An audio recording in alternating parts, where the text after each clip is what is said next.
Hi guys, tara't samahan nyo kami for another adventure. Ayan, naririnig nyo ba ang tilaok ng manok?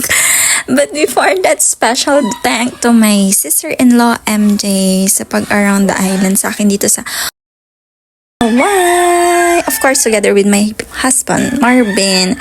Ayun, alam nyo na, ini-enjoy ko yung bawat paligid-ligid puno ng linga. Ha? Ano daw?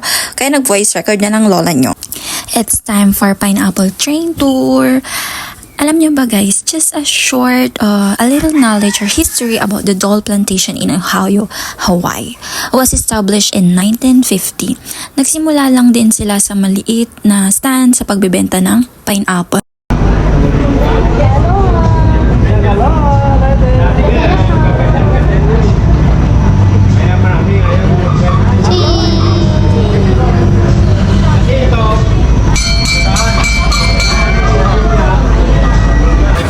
Based on size and shell color and carefully pack them into boxes.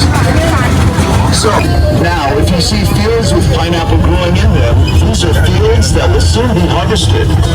Harvesting like planting.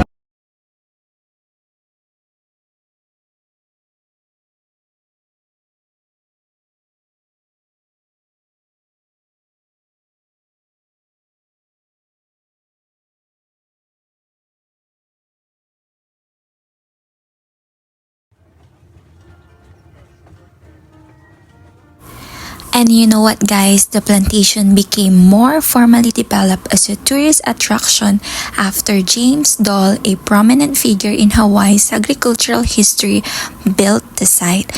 James Dole, also known as the Pineapple King, founded the Hawaiian Pineapple Company in 1901. Kaya naman, as you can see from my video, na not only the pineapple but different types of fruits.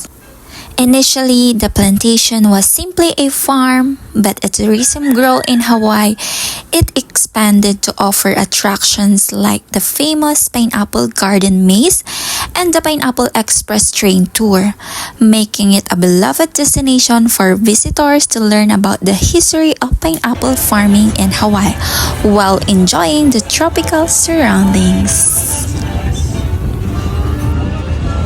That was Manoa DNA.